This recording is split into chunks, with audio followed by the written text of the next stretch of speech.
The woman in the pressed blazer didn't raise her voice. She didn't have to. Nadine Ouellet had spent 31 years learning how to make people feel small without ever touching them. She did it with the pause before she spoke, the half-second delay that told you she was deciding whether you were worth her time. She did it with the way she looked past your shoulder when you talked, as if there might be someone more interesting just beyond you. She had perfected it the way some people perfect a golf swing, methodically, over years, until it required no effort at all. Kezia Drummond had watched her do it to the front desk staff, to the parking attendant, to the sommelier at the hotel restaurant who had suggested the wrong wine.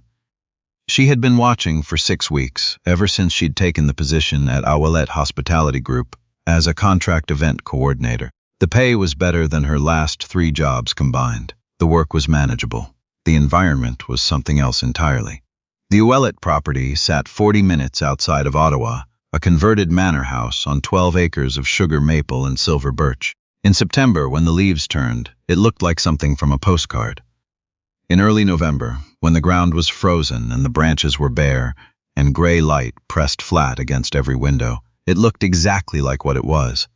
A place where wealthy people came to feel more important than they already felt. Kezia's desk was in the lower administrative wing, a room she shared with 2 other coordinators and a filing system that predated her by at least a decade. She was the youngest person in the department by 12 years. She was also the only black woman on the property who was not in housekeeping. She had noticed this on her first day. She had not said anything about it because there was nothing to say. It was not illegal. It was not unusual in her experience. It was simply the shape of the room she had walked into. And she had learned over 28 years of being herself in spaces like this one to take quiet note of the shape of a room. She had a degree in hotel management from Ryerson. She had worked events at 3 properties in Toronto before a contract dispute with her last employer had sent her north looking for something steadier. She had a portfolio of 42 successful events, charity galas, corporate retreats, wedding packages that had run on time and under budget. She had letters of recommendation from 2 general managers and 1 executive chef who had told her in writing that she was the most organized person he had ever worked with.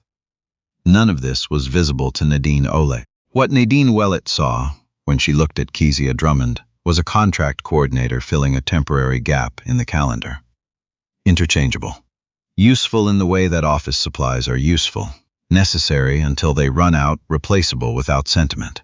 The incident with the bracelet happened on a Thursday. It was 6 days before the Hartwell Anniversary Gala, the property's largest private event of the year.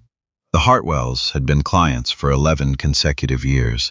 Their anniversary dinner ran 140 guests, a live string quartet, a custom tasting menu, and a guest gift that changed every year and was always, Nadine had told Kezia this twice, chosen by Nadine herself.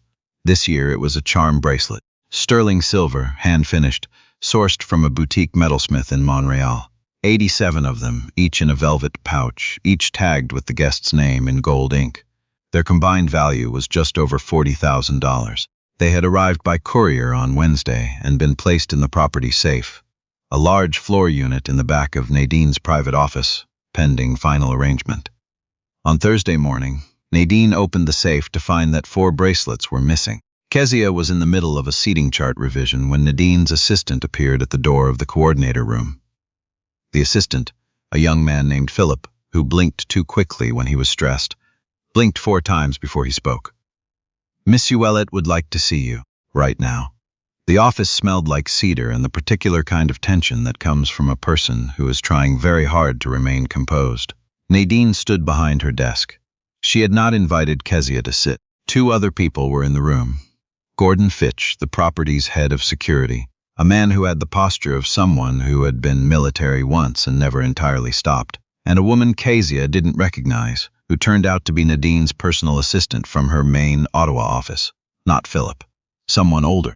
Someone who had clearly been called in specifically for this. "I'll be direct," Nadine said. She said this the way people do when they have already decided what they are going to say and only want to give the impression of fairness. There are 4 bracelets missing from the safe. The safe was accessed 3 times yesterday, twice by myself, once by you. Kezia kept her face still. "I was asked to place the inventory sheet in the safe. The bracelets were all present when I did. That's what I'd expect you to say. The sentence landed in the room and stayed there. Gordon Fitch wrote something in a small notebook.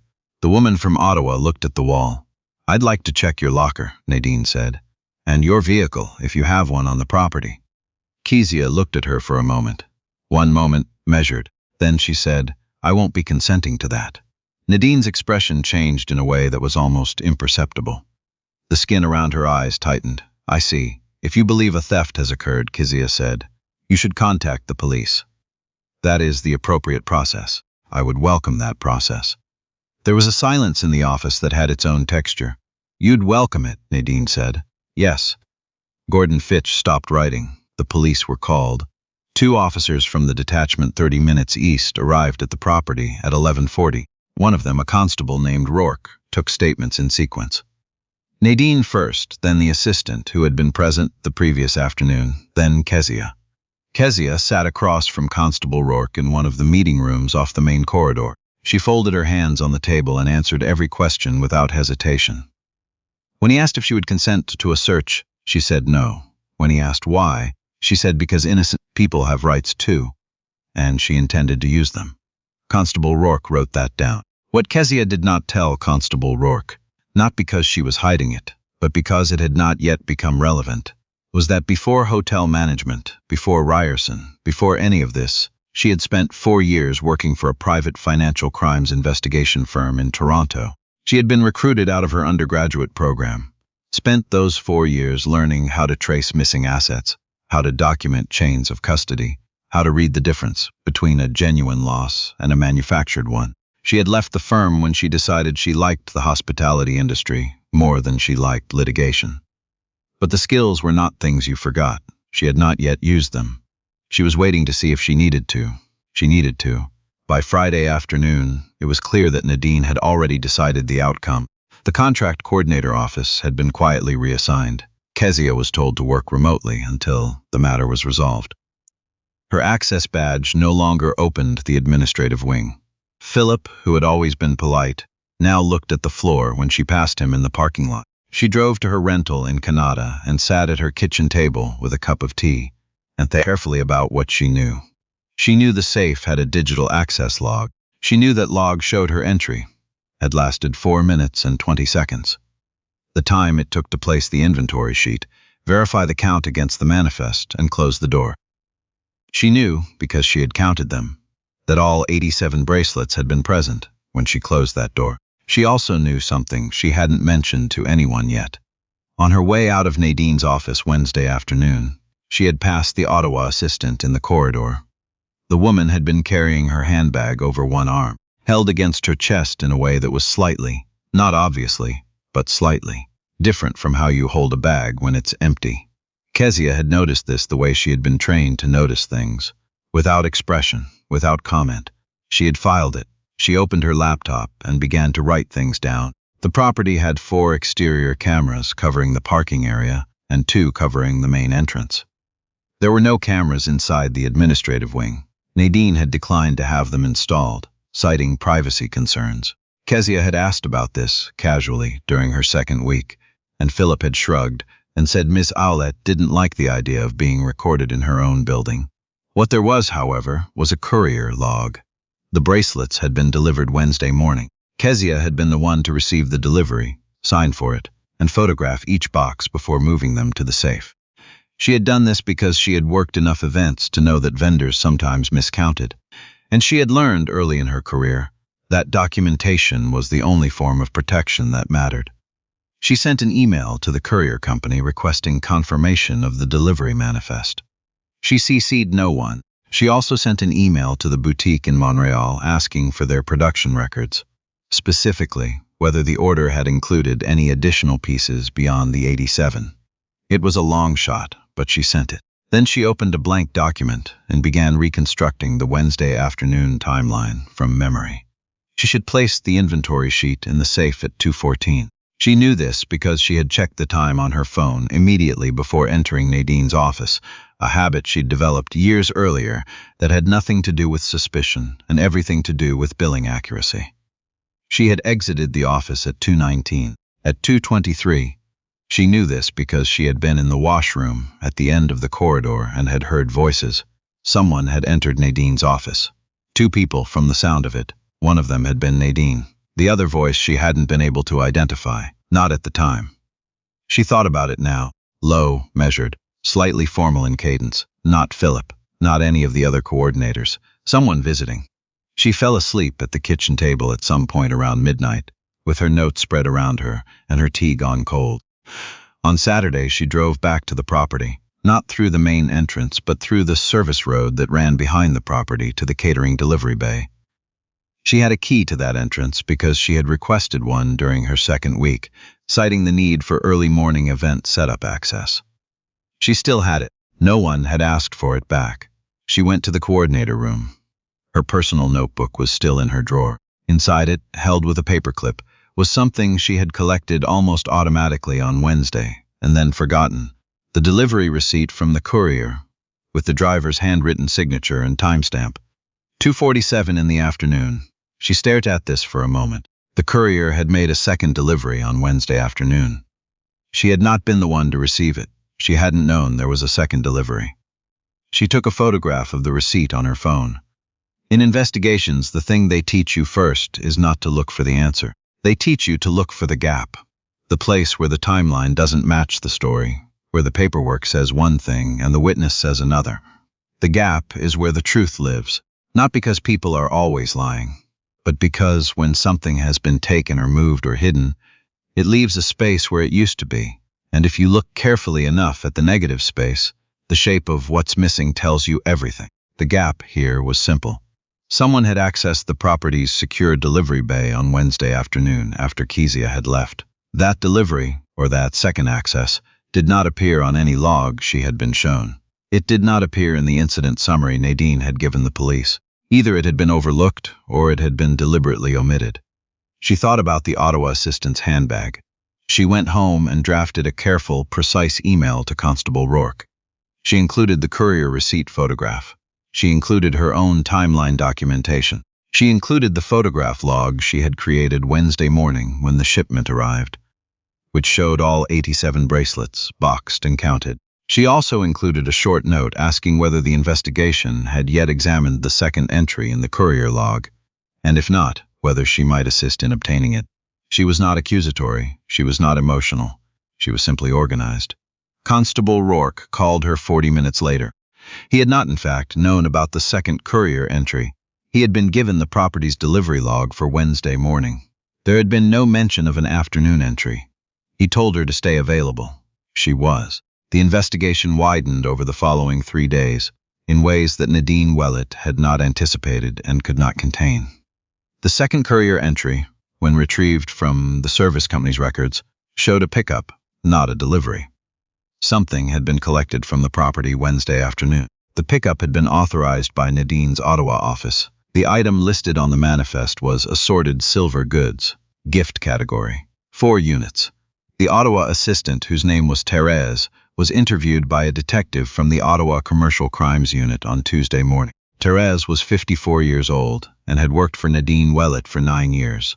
She had, it turned out, done similar things before. A set of crystal decanters that had gone missing from a previous event, later recovered from a private residence linked to Nadine's family home. A watch. 2 pieces of artwork that had been destined for a charitable auction. Each time, the loss had been attributed to a staff member. Each time, the staff member had been a contract employee. 3 of them, Kezia later learned, had been women of color. The 4 bracelets were recovered from a Montreal dealer on Thursday. They had been brought in for preliminary appraisal on Wednesday evening. Nadine Ouellet was charged under the criminal code with theft over $5,000 and fraud. She was released on conditions and her passport was surrendered. The Ouellet Hospitality Group issued a statement saying the matter involved a personal action taken without the knowledge or authorization of the organization, which was, in Kezia's assessment, the kind of sentence that tells you exactly how an organization sees its own culpability. The Hartwell Gala went ahead. A replacement coordinator from Ottawa handled it. Kezia was told by a lawyer representing the property that her contract would be terminated due to the disruption of operations. She asked the lawyer whether they would like to discuss the legal implications of that decision. The The lawyer said he would take it back to his clients. Her contract was not terminated. She received a written apology from the board, which she read once and then set aside. She received, also, a call from one of the Hartwell family's representatives, who had learned what had happened and wanted to know whether Kezia would be willing to consider a position at their own property in Prince Edward Island, starting in January. She said she would think about it. On her last Friday at the Ottawa property, she packed her personal notebook, her phone charger, her second coffee mug, and a small framed photograph of her mother that had lived on the corner of her desk for 6 weeks without anyone ever asking about it. She carried the box through the administrative wing and into the parking lot. The trees were still bare, the light was still flat, but the ground had thawed a little in the last few days, just enough to smell like earth again, that cold mineral smell that in Canada means winter is thinking about leaving. Philip held the door for her. He said he was sorry. She told him he didn't need to apologize. He held the door a little longer anyway, as if the gesture could carry more weight than the words. Kezia put the box in the back of her car and stood for a moment in the parking lot. She was not thinking about Nadine. She was not thinking about Terrace or the charges, or the 3 women before her who had not had the documentation or the training, or perhaps simply the patience to wait for the gap to appear. She was thinking about her mother, who had come to Toronto from Barbados at 23, with $200 and a typing certificate, and had spent 40 years building something solid by refusing, quietly, consistently, without drama, to be anything less than exactly who she was. That was the thing people always misunderstood. They looked at someone like Kezia, someone who stayed calm when accused, who asked for process instead of arguing, who documented and waited and trusted the shape of the timeline. And they thought it was passivity. They thought it was submission. It wasn't. It was precision. It was the knowledge, earned slowly and held on to carefully, that character doesn't need to announce itself. It reveals itself. And the people who try to bury someone else's truth in the confusion of a moment always forget the same thing. They are standing in their own light, casting their own shadow, and eventually the shadow falls the right way and shows exactly what they are. You don't have to dig up the truth. You just have to stop filling in the hole.